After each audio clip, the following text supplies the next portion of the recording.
Everyone, सभी लोगों को नमस्कार करता हूं मैं।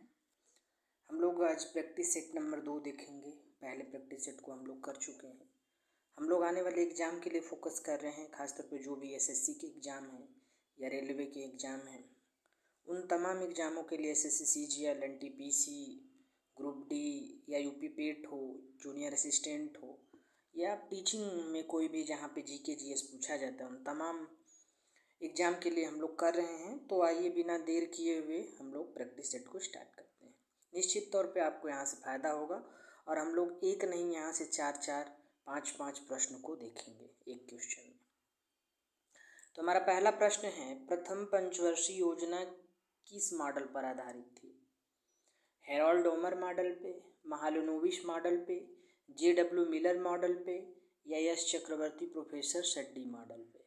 तो सही जवाब होगा हेरोल्ड डोमर मॉडल। अब हेरोल्ड डोमर मॉडल जो पहली पंचवर्षीय योजना थी, ये 1951 से लेके 56 तक चली थी। दूसरी पंचवर्षीय योजना महालनोबिस मॉडल पे थी, ये 56 से लेके 61 तक चली थी। तीसरी पंचवर्षीय योजना एस चक्रवर्ती प्रोफेसर शेट्टी मॉडल पे थी, ये 61 से लेके 66 तक चली थी। और जो ये यहाँ पे जेडब्ल्यू मिलर मॉडल लिखा है, ये 8वीं पंचवर्षीय योजना थी और इसका कार्यकाल जो रहा है 1992 से लेके 1997 तक रहा है। 1992 से लेके 1997 तक रहा है। अब यहाँ से प्रश्न बनता है कि भारत में कुल कितनी पंचवर्षीय योजनाएं अब तक हो चुकी हैं? तो 12 हो चुकी हैं। ये लास्ट थी 12वीं, जो कि 2012 से लेके 2017 तक ये चली थी। अब योजना आयोग को हटा दिया गया, अर्थात पंचवर्षीय योजना का काम तमाम कर दिया गया। इसकी जगह अब आ गया है नीति आयोग। कौन आ गया है? नीति आयोग आ गया है। अब ये नीति आयोग कब आया था? तो नीति आयोग 1 जनवरी 2015 को आया था। कब आया था? 1 जनवरी 2015 को आया था। नीति आयोग के जो हेड होते हैं वो पीएम होते हैं। वर्तमान में इसके सीईओ जो है BVR सुब्रमण्यम जी हैं और उपाध्यक्ष इसके राजीव कुमार जी हैं। डॉक्टर राजीव कुमार जी इसके उपाध्यक्ष हैं। चलें अगले प्रश्न पे चलते हैं। तो हमारा दूसरा प्रश्न है, निम्नलिखित में से कौन सा देश संयुक्त राष्ट्र सुरक्षा परिषद का अस्थायी सदस्य नहीं है? ठीक है, क्या वो संयुक्त राज्य अमेरिका है, ब्रिटेन है, भारत है, चीन है? तो हमारा सही जवाब है भारत, क्योंकि भारत इसका अस्थायी सदस्य नहीं है। अब यहाँ से प्रश्न है कि अस्थायी सदस्य की संख्या कितनी है? तो ये 5 हैं। ABCFR याद रखिए, ABCFR। ए से अमेरिका, बी से ब्रिटेन, सी से चाइना, एफ से फ्रांस, आर से रशिया। ये परमानेंट होते हैं और इनके पास वीटो पावर होता है। क्या होता है? वीटो पावर होता है। इसके अलावा जो सुरक्षा परिषद होती है, ये 2 भाग होते हैं इसमें एक 5 जो अस्थायी सदस्य वाले ये हो गए, और एक होता है 10 देश होते हैं इसमें, और इनका कार्यकाल केवल 2 वर्ष के लिए होता है। ये हमेशा 2 वर्ष पे बदलते रहते हैं। ये अस्थायी सदस्य होते हैं। ठीक है, चलें अब हम लोग अगले प्रश्न पे चलते हैं। हमारा नेक्स्ट प्रश्न है, विद्युत धारा का एसआई मात्रक क्या होता है? क्या एम्पियर होता है, वोल्ट होता है, वाट होता है या ओम होता है? तो हमें पता है विद्युत धारा का जो मात्रक होता है वो क्या होता है? एम्पियर होता है। अब वोल्ट किसका मात्रक है? तो वोल्ट जो है वो वोल्टेज का मात्रक है। किसका है? वोल्टेज का मात्रक वोल्ट हो जाएगा। वाट किसका मात्रक है? वाट मात्रक हो जाएगा शक्ति का। शक्ति बोले तो पावर का हो जाएगा। ठीक है। और ओम किसका मात्रक है? ओम प्रतिरोध का हो जाएगा। ओम किसका मात्रक हो जाएगा? प्रतिरोध का मात्रक हो जाएगा। ठीक है। अगर हर्ट्ज पूछा जाए किसका मात्रक है, तो हर्ट्ज जो है तीव्रता का मात्रक है। ठीक है, चलें अब हम लोग अगले प्रश्न पे चलते हैं। हमारा नेक्स्ट प्रश्न है, निम्नलिखित में से कौन सी एक इनपुट डिवाइस नहीं है? ध्यान देने वाली बात है, नहीं है पूछा है। क्या वो लाइटर पेन है, प्लाटर है, ट्रैक बॉल है, टच स्क्रीन है? तो यहाँ पे हमारा सही जवाब जो होगा वो प्लाटर होगा। प्लाटर एक आउटपुट सिस्टम है, आउटपुट डिवाइस है। ठीक है, प्लाटर क्या है? आउटपुट डिवाइस है। अच्छा, कुछ आउटपुट डिवाइस के नाम हम लोग बात करें तो जैसे स्पीकर आ जाएगा। स्पीकर क्या होगा? आउटपुट डिवाइस होगी। ठीक। इसके अलावा वीडियो यानी विजुअल डिस्प्ले यूनिट, ये भी आउटपुट डिवाइस होगा। मॉनिटर आपका आ जाएगा जो कि आउटपुट डिवाइस है। इसके अलावा प्रिंटर भी क्या है, आउटपुट डिवाइस है। अब जो रेस्ट यहाँ पे ऑप्शन है, चाहे वो लाइटर पेन हो या फिर ट्रैक बॉल हो, टच स्क्रीन हो, लाइटर पेन हो, ये तीनों क्या हो जाएंगे, इनपुट डिवाइस हो जाएंगे, इनपुट डिवाइस। ठीक है। अच्छा, इनपुट डिवाइस में और एग्जांपल हम अगर देखें तो कीबोर्ड आ जाएगा, क्या आ जाएगा, कीबोर्ड आ जाएगा, माउस आ जाएगा हमारा, माउस। इसके अलावा आप स्कैनर कह सकते हो, स्कैनर। इसके अलावा लाइट पेन आ जाएगा, लाइट पेन आ जाएगा। फिर उसके बाद से कैमरा आ जाएगा, टच स्क्रीन आ जाएगा, जॉयस्टिक आ जाएगा, ठीक है, और माइक्रोफोन आ जाएगा। तो ये तमाम प्रकार के जो हैं क्या हो जाएंगे, इनपुट डिवाइस हो जाएंगे। चले हम अगले प्रश्न पे चलते हैं। हमारा अगला प्रश्न है कि 1913 में साहित्य के लिए नोबेल पुरस्कार जीतने वाले पहले भारतीय कौन थे। चलें, तो क्या वो रविंद्रनाथ टैगोर थे, हरगोविंद खुराना थे, कैलाश सत्यार्थी थे या फिर अमर्त्य सेन थे। तो देखिए हमारा सही जवाब हो जाएगा रविंद्रनाथ टैगोर। कौन थे वो, रविंद्रनाथ टैगोर। और ये सिर्फ न केवल भारत के बल्कि एशिया के पहले व्यक्ति हैं जिन्हें क्या मिला था, साहित्य का नोबेल पुरस्कार मिला था। कब मिला था, 1913 में। अब यहाँ पे अगला नाम है हरगोविंद खुराना जी। तो हरगोविंद खुराना जी की बात करें तो इन्हें 1968 में, कब, 1968 में इन्हें चिकित्सा में, किसमें, चिकित्सा बोले तो मेडिसिन में, इन्हें चिकित्सा में अनुवांशिकी की व्याख्या करने के लिए क्या मिला था, नोबेल प्राइज मिला था। ठीक है। नेक्स्ट हमारे कैलाश सत्यार्थी जी हैं। इन्हें 2014 में मलाला यूसुफजई के साथ, किसके साथ, मलाला यूसुफजई के साथ, मलाला यूसुफजई के साथ 2014 का इन्हें नोबेल प्राइज मिला था। किस क्षेत्र में, शांति के क्षेत्र में है। ठीक है, किसमें, शांति के क्षेत्र में है। और लास्ट हमारा ऑप्शन है अमर्त्य सेन। तो अमर्त्य सेन को 1998 में, कब, 1998 में नोबेल मिला। किस क्षेत्र में मिला, अर्थशास्त्र के क्षेत्र में। किस क्षेत्र में, अर्थशास्त्र के क्षेत्र में इन्हें नोबेल प्राइज मिला, इकोनॉमिक्स का, 1998। चलिए अगले प्रश्न पे हम लोग चलते हैं। हमारा नेक्स्ट प्रश्न होगा, उड़ीसा राज्य में निम्न में से कौन सा बंदरगाह स्थित है। चलिए, क्या वो विशाखापट्टनम है, पारादीप है, नहावा शोवा है, चेन्नई बंदरगाह है। तो हमें पता है जो यहाँ पे विशाखापट्टनम है ये आंध्र प्रदेश का बंदरगाह है। पारादीप यही हमारा सही जवाब होगा। तो उड़ीसा में पारादीप बंदरगाह है। ये तीसरा है नहावा शोवा। नहावा शोवा ये मुंबई में पड़ता है। कहाँ पड़ता है, मुंबई में। अब यहाँ ध्यान देने वाली बात ये है कि जो नहावा शोवा है इसका नाम बदल के कर दिया गया है Pandit Jawaharlal Nehru port trust, Pandit Jawaharlal Nehru port trust कर दिया गया है। और चेन्नई बंदरगाह कहाँ हो जाएगा, चेन्नई में हो जाएगा। चलिए हम अगले प्रश्न पे चलते हैं। अगला हमारा प्रश्न है कि महात्मा गांधी ने एकमात्र बार कांग्रेस की अध्यक्षता कब की थी। क्या 1924 है, क्या वह 1925 है, 1927 है या 1931 है।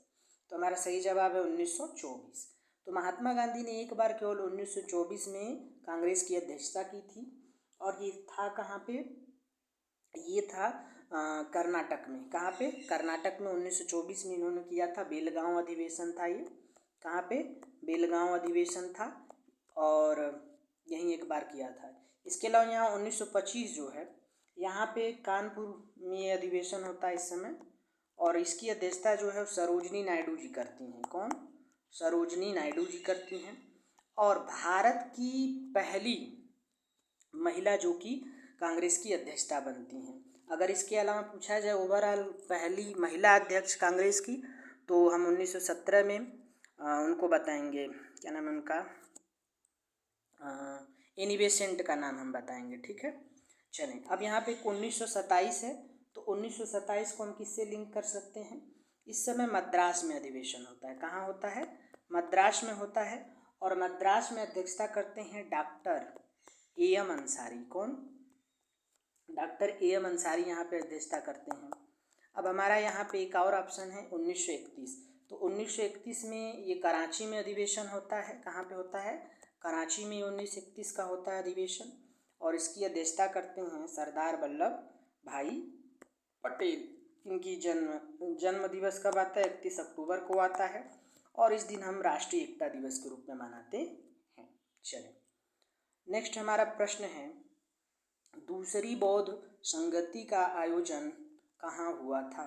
क्या वह राजगृह था, वैशाली था, पाटलिपुत्र था, या कुंडल वन था? तो जो दूसरी बौद्ध संगीति थी, इसका आयोजन जो है वो वैशाली में होता है। कहाँ होता है मेरे भाई? वैशाली में होता है। अब ध्यान देने वाली बात है, अगर हम एक ट्रिक देखें तो हम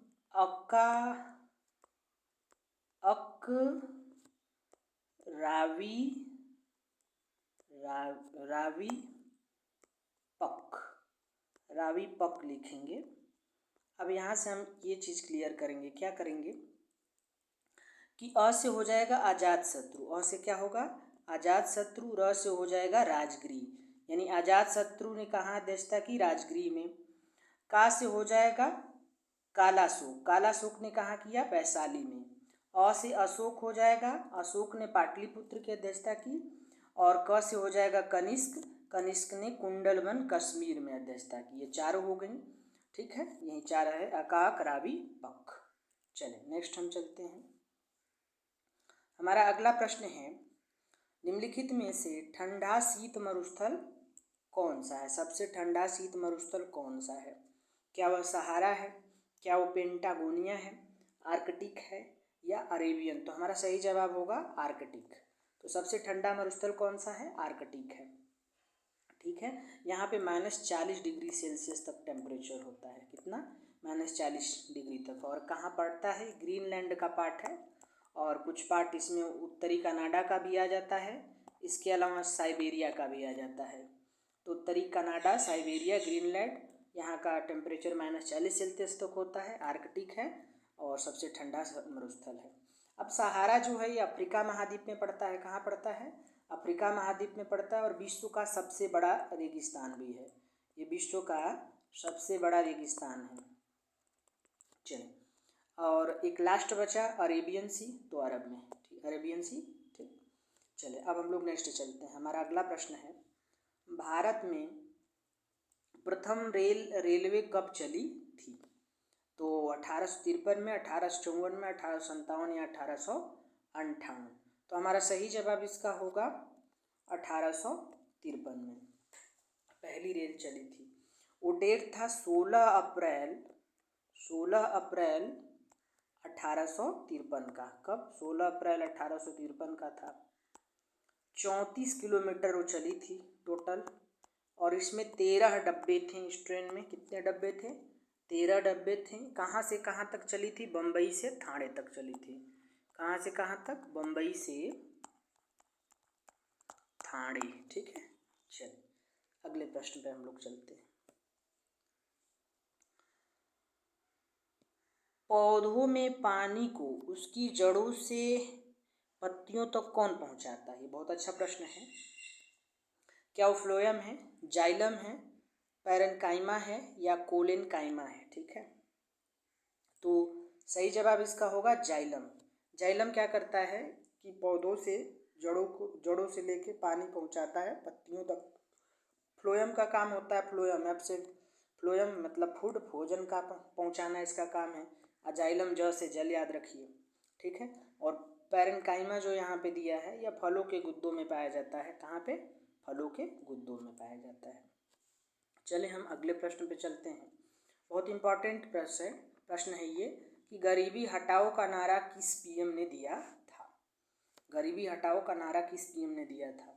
क्या वह अटल बिहारी वाजपेयी जी थे, इंदिरा गांधी जी थी, पंडित जवाहरलाल नेहरू थे, या फिर नरेंद्र मोदी थे? तो हमारा सही जवाब होगा इंदिरा गांधी। इन्होंने 1971 में दिया था। कब दिया था? 1971 में इन्होंने नारा दिया था गरीबी हटाओ। पंचवर्षीय योजना के दौरान इन्होंने दिया था। ये भारत की तीसरी प्रधानमंत्री थी। कौन सी प्रधानमंत्री थी? तीसरी प्रधानमंत्री थी। और भारत की पहली महिला प्रधानमंत्री थी इंदिरा गांधी। चलिए, बहुत अच्छा। हम लोग अगले प्रश्न पे चलते हैं और हमारा अगला प्रश्न है, संघाई उत्सव को राज्य का वार्षिक सांस्कृतिक उत्सव है। यानी संघाई उत्सव किस राज्य का वार्षिक उत्सव है? क्या वो मणिपुर का है, असम का है, हरियाणा का है या केरल का है? तो जो संघाई उत्सव है ये मणिपुर का क्या है? वार्षिक उत्सव है। मणिपुर की राजधानी कहाँ है? इम्फाल में है। और ये जो संघाई उत्सव है नवंबर माह में मनाया जाता है। किस माह में? नवंबर माह में। असम का याद रखेंगे अंबुमाची मेला, ठीक है, यहाँ पे बिहू याद कर सकते हैं और देहिंग पटकाई भी याद कर सकते हैं यहाँ के वार्षिक महोत्सव में। हरियाणा में आप बैसाखी याद रख लें। केरल में ओणम और बीशू, केरल में क्या? ओणम और बीशू याद रख सकते हैं, ओणम और बीशू, ठीक है। चलें हम अगले प्रश्न पे चलते हैं। हमारा अगला प्रश्न है, मालाबार तट का फैलाव कहाँ से कहाँ तक है? मालाबार तट का फैलाव कहाँ से कहाँ तक है? तो क्या वो गुजरात से गोवा है, मुंबई से गोवा है, गोवा से कन्याकुमारी है या तमिलनाडु से आंध्र प्रदेश है? ये बहुत अच्छा प्रश्न है। तो पहले हम लोग एक एक से स्टार्ट करते हैं। खैर इसका सही जवाब जो होगा वो क्या होगा? मालाबार जो तट है गोवा से लेके कहाँ तक है? कन्याकुमारी तक है। कहाँ से कहाँ तक है? गोवा से लेके कन्याकुमारी, ये मालाबार तट कहलाता है। चलिए, गुजरात से जो ये गोवा है, गुजरात से, सॉरी यहाँ पे मुंबई होना चाहिए था, ये मुंबई होगा। तो गुजरात से मुंबई तक का जो है वो काठियावाड़ बोलते हैं, इसको क्या बोलते हैं? काठियावाड़, ठीक है। और मुंबई से जो गोवा है उसको क्या बोलते हैं? कोंकण तट। क्या बोलते हैं? कोंकण तट बोलते हैं। और गोवा से कन्याकुमारी ये मालाबार हो गया। क्या हो गया? मालाबार हो गया। तमिलनाडु से जो आंध्र प्रदेश वाला है ये कोरोमंडल तट है। क्या है? कोरोमंडल तट, कोरोमंडल तट, ठीक है।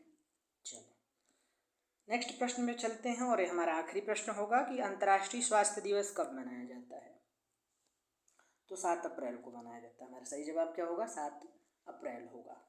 इसके अलावा जो यहाँ पे 21 जून दिया है, 21 जून जो है अंतर्राष्ट्रीय योग दिवस मनाया जाता है। इस दिन क्या मनाया जाता है? अंतर्राष्ट्रीय योग दिवस मनाया जाता है। और कब इसकी शुरुआत हुई थी? 2015 से शुरुआत हुई थी। और 2 मई को क्या मनाया जाता है? अंतर्राष्ट्रीय शिशु दिवस मनाया जाता है। क्या मनाया जाता है? अंतर्राष्ट्रीय शिशु दिवस मनाया जाता है, ठीक है। 1 मई को क्या मनाया जाता है? 1 मई को लेबर डे यानी श्रमिक दिवस मनाया जाता है। 1 मई को क्या मनाया जाता है? श्रमिक दिवस मनाया जाता है।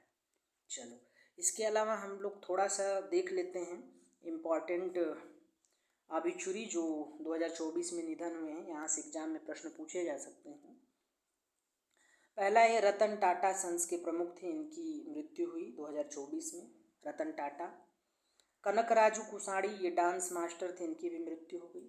सीताराम येचुरी प्रसिद्ध राजनीतिक थे, इनकी भी मृत्यु हुई। अंशुमान गायकवाड़ ये क्रिकेटर थे। इसके अलावा यामिनी कृष्णमूर्ति भरतनाट्यम और कुचिपुड़ी डांस करती थी। जाकिर हुसैन जो कि प्रसिद्ध तबला वादक थे, इनका भी क्या हो गया? स्वर्गवास हो गया। इसके अलावा डियोगो जो कि क्या थे? फुटबॉलर थे, इनकी भी मृत्यु हुई। शारदा सिन्हा जिन्हें बिहार का कोकिला कहा जाता था, इनकी भी मृत्यु हो गई। विजय रूपानी जो कि गुजरात के पूर्व सीएम थे, इनकी भी मृत्यु हो गई। सूर्यमुखी देवी ये मणिपुर शास्त्रीय नृत्य से संबंधित थे, इनकी भी मृत्यु हो गई। इसके अलावा पोप फ्रांसिस जो कि कैथोलिक ईसाई धर्म से संबंधित थे, इनकी भी मृत्यु हो गई। बाकी बहुत बहुत धन्यवाद आपका, थैंक यू, आपने यहाँ तक समय दिया। आशा करता हूँ आपको बहुत कुछ सीखने को मिला होगा। ऐसे और वीडियो के लिए लाइक, शेयर और सब्सक्राइब करें। बहुत बहुत धन्यवाद।